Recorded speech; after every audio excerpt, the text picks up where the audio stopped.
In the monolithic world of Japanese automotive giants, tradition is a fortress. For generations, the name Apex Motors was a symbol of reliable, efficient, and utterly soulless transportation. But within this fortress of conformity worked a heretic. Kenji Tanaka was their lead chassis engineer, a man who saw cars not as appliances, but as living things. To him, a chassis was a skeleton, the engine a heart, and the steering a nervous system. He was a master of his craft, but he was an artist trapped in a factory, a samurai forced to forge butter knives. Kenji harbored a secret obsession. In a small, hidden garage, on his own time and with his own money, he was building his manifesto, a car that embodied the ancient principle of Jinba Itai, the oneness of horse and rider, a machine that didn't just respond to the driver's commands, but anticipated them. He used materials and techniques the corporation deemed too expensive, too radical. A chassis woven from a single piece of carbon fiber, like a muscle. A suspension system that used magnetic fluid to adapt in milliseconds. He gave his secret project a name whispered from mythology, Raijin, after the god of lightning and thunder. Believing his creation could save the company from its own stagnation, he presented Raijin to the board. He didn't show them spreadsheets or market research, he showed them the soul of the machine. He spoke of how it would connect with the driver, how it would restore the thrill of the drive. The board listened in polite, stony silence. The chairman, a man who had not truly driven a car in 30 years, looked at the aggressive, beautiful design and delivered the verdict. "Tanaka-san," he said, his voice devoid of emotion, "Apex Motors sells predictability. You are selling chaos. We are not in the business of chaos." The humiliation was absolute.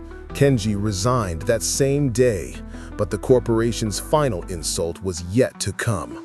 6 months later, at the Tokyo Motor Show, Apex Motors unveiled their new flagship concept car.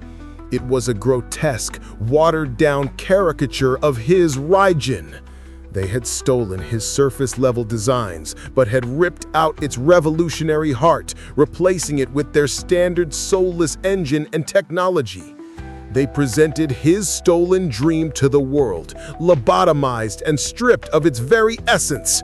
As Kenji watched the live stream from his empty garage, the quiet anger he had harbored for months finally hardened into a cold, diamond-sharp resolve. They had not just rejected him, they had declared war. A samurai without a master is a ronin.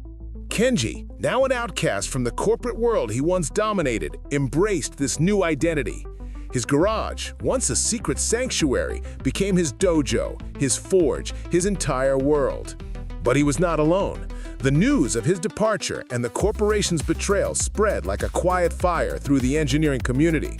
3 of Apex's most brilliant but most frustrated young engineers, a rebellious engine specialist, a maverick aerodynamicist, and a renegade software coder, all secretly revered Kenji as a legend. One by one, they appeared at his garage door. They had quit their safe, high-paying jobs, offering their genius and their loyalty to his seemingly impossible cause. The Ronin now had his first followers. An army needs an armory. A supercar needs a heart. Kenji knew that to defeat Apex, their engine couldn't just be powerful, it had to be a statement. He and his new team designed a power plant that defied convention. A compact, high-revving V8 engine, but with a hybrid system that didn't just add efficiency, but provided explosive, instantaneous torque. It was a fusion of raw, screaming combustion and silent electric lethality. They had no factory, no multi-million-dollar machinery. They had to build the entire engine by hand, casting the block in a small local foundry and milling the components themselves one by one, to tolerances a mass production factory could never achieve. As they toiled in secret, Apex Motors launched a legal assault. Their army of lawyers filed a barrage of lawsuits against Kenji, claiming he had stolen proprietary technology. They invoked non-compete clauses, patent infringements, anything to bleed him dry and tie him up in legal battles. They also began a campaign of industrial espionage, pressuring suppliers not to work with him, sending spies to photograph his garage. Kenji's funds, already stretched to the breaking point, began to evaporate into a black hole of legal fees. The fortress he had left was now actively trying to crush his small rebellion before it could even build its first weapon. They were on the verge of collapse. The car was half built and the money was gone. In a final, desperate act, Kenji did something that went against every fiber of his being as a proud engineer. He asked for help. He approached a legendary figure in the Japanese underworld of street racing and tuning, a man known only as the Sensei. The Sensei was an old, blind master mechanic who had tuned cars for the Yakuza in his youth and was now a recluse. Kenji didn't ask for money. He brought the Sensei to his garage and let him see the car with his hands. The Sensei finished his tactile inspection. He stood in the silence for a long moment, his head tilted as if listening to the car's spirit. Then he spoke, his voice a low, raspy whisper. "This car is impatient," he said. "It has the soul of a warrior, but you have built it a cage of numbers. It does not need more engineering. It needs a challenge worthy of its spirit." He turned his blind eyes towards Kenji. "I will not give you money. Money is a crutch. I will give you a target." He told them of an infamous, unsanctioned, high-stakes street race held once a year on the treacherous mountain roads of Hakone, a race known as the Dragon's Ascent. The winner would receive a massive cash prize from the underworld's wealthy patrons, enough to finish the car and more. But to win, they would have to defeat the undefeated champion, a ruthless driver backed by the Yakuza. The challenge galvanized the team. They now had a singular, terrifying focus. With the Sensei's guidance, their work changed. He was not an engineer. He was a tuner of souls.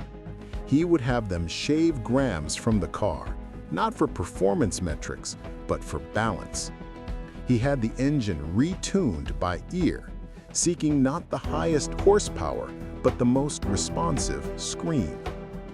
The Sensei himself took over the suspension tuning, using his sensitive hands to feel the vibrations, adjusting the magnetic fluid settings to create a car that would feel like an extension of the driver's own nervous system on the unforgiving mountain roads.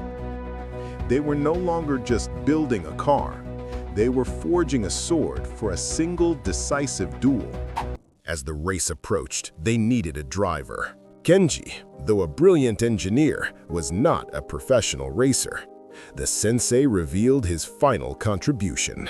He introduced them to a young woman named Kai, his protege.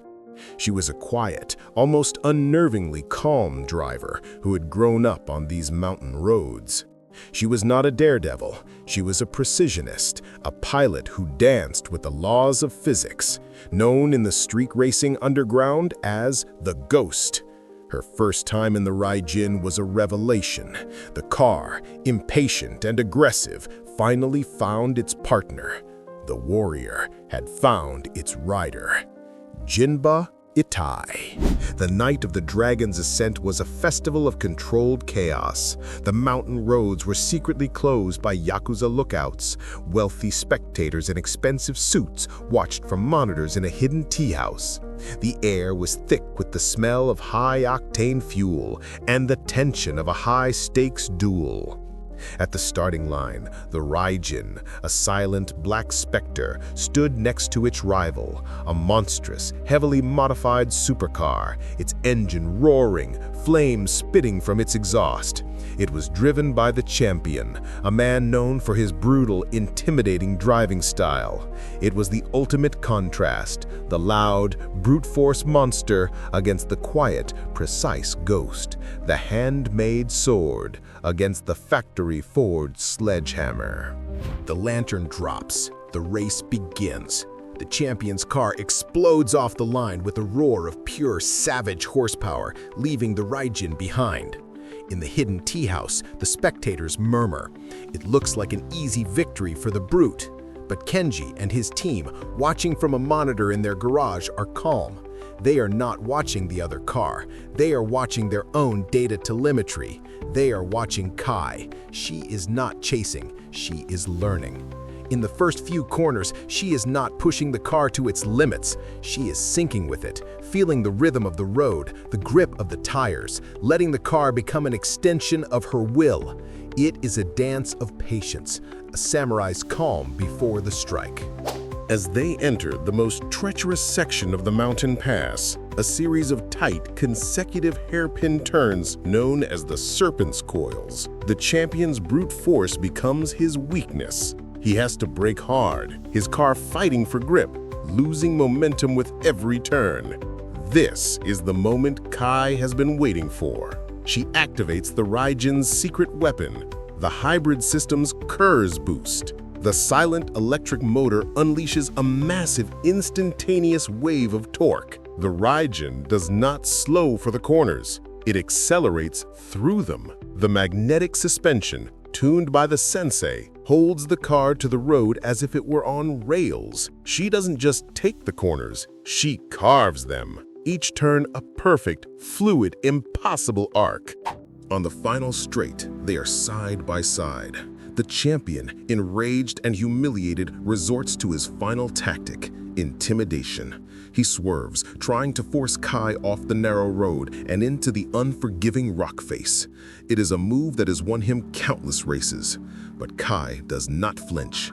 Kenji had anticipated this. The Raijin's chassis, woven from a single piece of carbon fiber, was not just light, it was designed with the structural integrity of a fighter jet's cockpit. When the champion's heavy car slams into the Raijin's side, it is like hitting a solid piece of granite. The champion's car recoils, unbalanced, while the Raijin holds its line, perfectly stable. That single failed attack seals the champion's fate. His car, damaged and unstable, can no longer keep pace. In the final few hundred meters, the Raijin does not just pull away, it vanishes.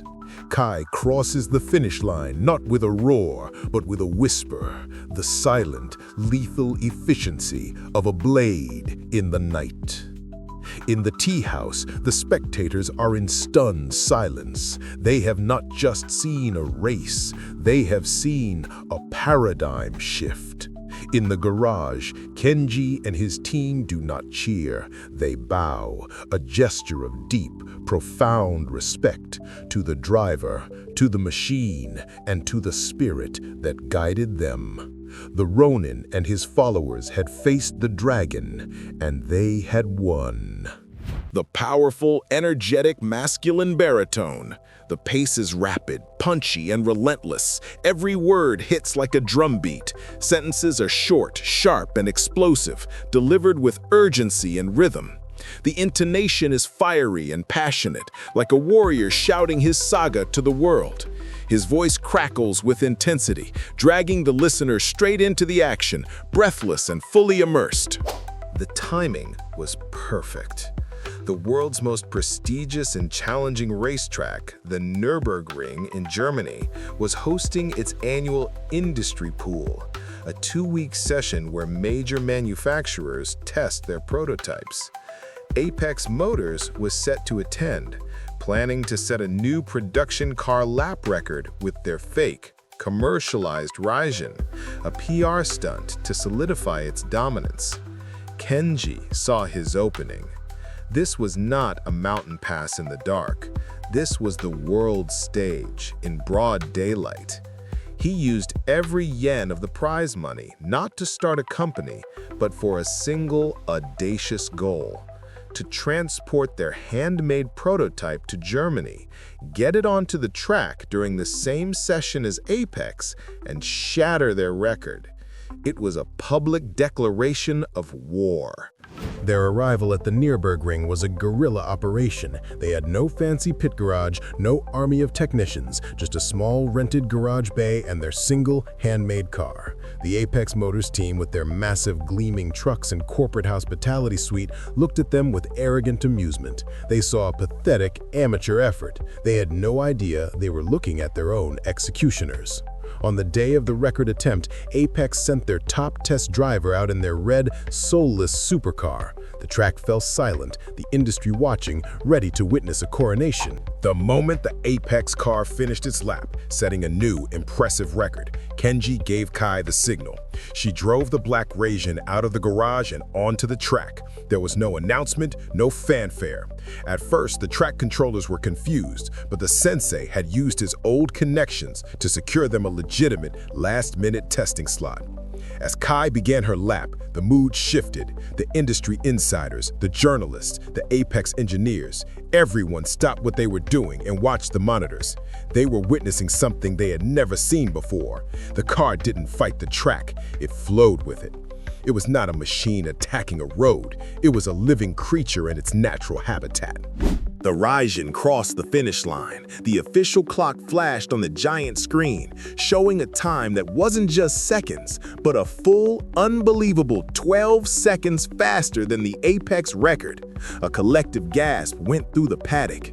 It was a demolition, a lap time so fast it seemed to defy the laws of physics.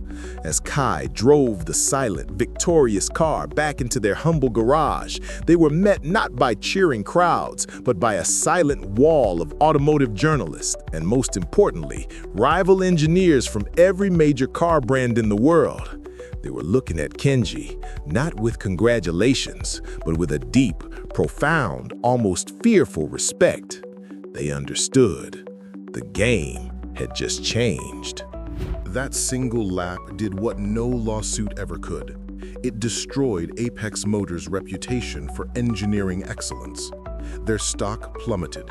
Their flagship car was now a global laughingstock, a symbol of corporate arrogance and stolen ideas. But Kenji did not use his victory to launch a rival company. He had no interest in building a factory or a brand. He had already proven his point. Instead, he and his small team founded Tanaka Dynamics, a small, elite, independent engineering consultancy. They would not build cars, they would build souls for the cars of others. The world's greatest car brands did not come to them as clients, but as students. They came to Tanaka Dynamics not just to buy technology, but to learn a philosophy. Kenji taught them that a car's greatness is not measured in horsepower or top speed alone, but in the quality of the connection between the driver and the machine. He had won his war not by building a bigger army, but by forging a single, perfect sword that reminded everyone what the art of driving was truly about. His revenge was not in the destruction of his enemy, but in forcing the entire industry to become better, to become more soulful. Kenji Tanaka never became a billionaire. He never put his name on a production car. His legacy was something far more profound. It was in the feel of a perfectly balanced steering wheel, in the sound of a responsive engine, in the chassis that felt like an extension of your own body.